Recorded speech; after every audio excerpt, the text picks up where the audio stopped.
एक रोता हुआ सा ब्राह्मण श्री कृष्ण के द्वारिका नगर पर धीरे धीरे से बढ़ रहा था, जहाँ पर श्री कृष्ण अपनी यज्ञ में बैठे हुए थे।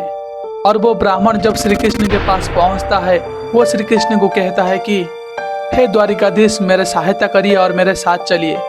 मेरी पत्नी ने 3 संतानों को जन्म दिया था और जन्म लेते ही यमदूतों ने मेरे संतान को अपने साथ ले लिया और मेरा चौथा संतान अभी द्वारिका नगरी में जन्म लेने वाला है, तो मेरे साथ चलिए।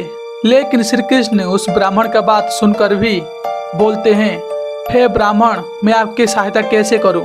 काल का तो चक्र ऐसा है, जो जन्म लेता है उसको जाना भी है, तो मैं आपकी सहायता नहीं कर सकता। और जब वो ब्राह्मण श्री कृष्ण के मुख से ये बात सुनता है, उसका क्रोध और भी ज़्यादा बढ़ जाता है। वो बहुत ही गुस्से में आकर अपना आपा खोकर श्री कृष्ण को बहुत ही ज़्यादा गाली करने लग जाता है। लेकिन उस यज्ञ में श्री कृष्ण के साथ एक योद्धा बैठा हुआ था और वो योद्धा उस ब्राह्मण को वचन देकर कहता है, मैं ये अग्नि को साक्षी मानकर मैं ये प्रतिज्ञा लेता हूँ, मैं आपकी संतानों को बचाऊंगा। आपके संतान और काल के बीच में मैं खड़ा रहूंगा। अगर मैं आपके संतान को नहीं बचा पाया तो अग्नि में मैं अपना प्राण त्याग दूंगा। लेकिन श्री कृष्ण उस योद्धा को कहते हैं, काल को क्यों चुनौती देने जा रहे हो? काल का चक्र जैसे चल रहा था वैसे उसे चलने दो।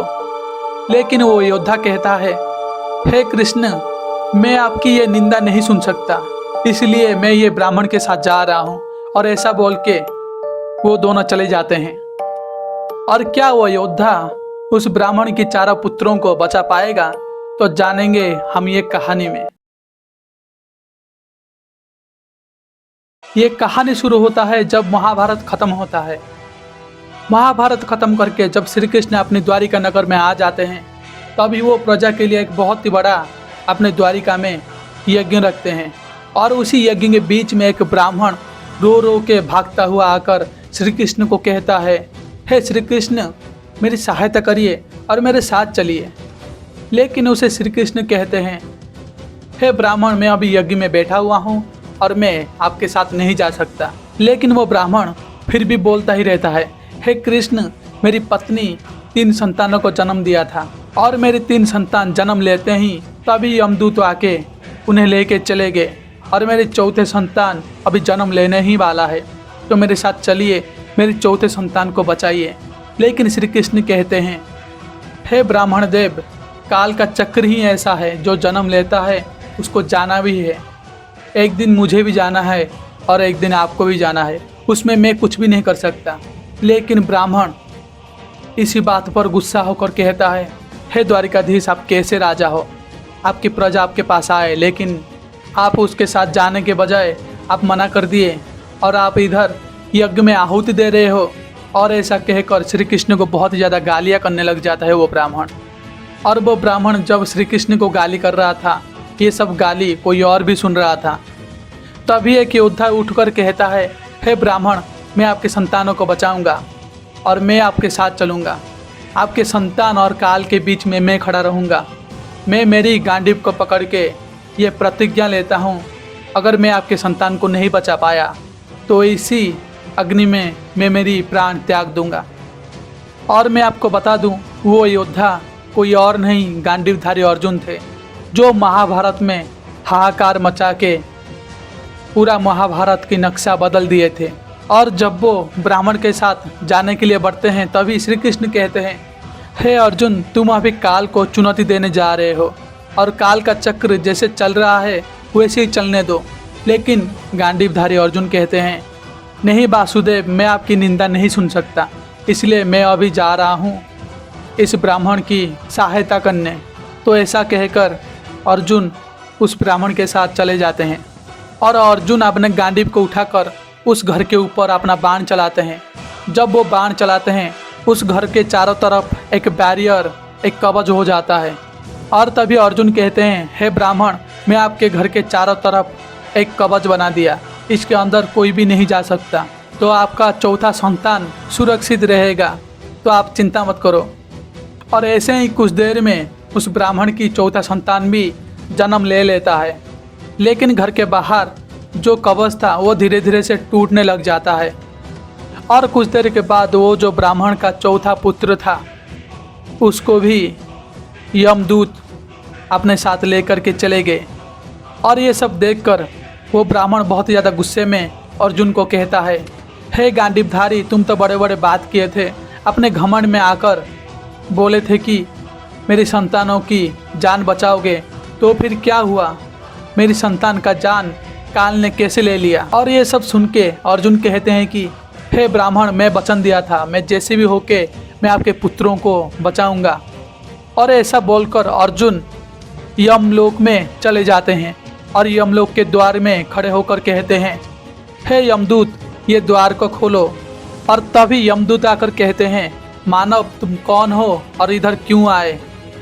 अर्जुन कहते हैं, तुम जो अभी ब्राह्मण की संतान को लेके आए हो उसे मुझे दे दो।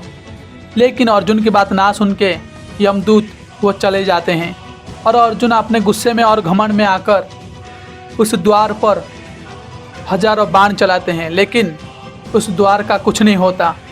और तभी अर्जुन अपने गांडीव से एक बाण को बुलाने लगते हैं, जो बाण आते ही तीनों लोक पर हाहाकार मचा दिया। और इसी वजह से स्वर्गलोक से इंद्रदेव को आना पड़ा। इंद्रदेव आके कहते हैं, हे गांडीवधारी अर्जुन, ये क्या कर रहे हो तुम? ब्रह्मास्त्र को चलाने जा रहे थे, एक जान के लिए लाखों जान लेने के लिए तुले थे। और ये बात सुन के अर्जुन कहते हैं, हे इंद्रदेव, मैं क्या करूं? मैं उस ब्राह्मण को अपना वचन दिया था, उसकी संतानों को रक्षा करूंगा, मैं नहीं कर पाया, तो मुझे बताइए मैं क्या करूं? इंद्रदेव कहते हैं, श्री कृष्ण के पास जाओ, श्री कृष्ण से पूछो। और ऐसा कहकर इंद्रदेव चले जाते हैं। जब अर्जुन नीचे आते हैं ब्राह्मण के पास, ब्राह्मण को कहते हैं, हे ब्राह्मण, मैं आपकी संतान को नहीं बचा पाया, तो मैं इसलिए यह अग्नि में अपना प्राण त्यागने जा रहा हूँ। और तभी श्री कृष्ण आकर कहते हैं, हे अर्जुन, ये तुम क्या करने जा रहे हो?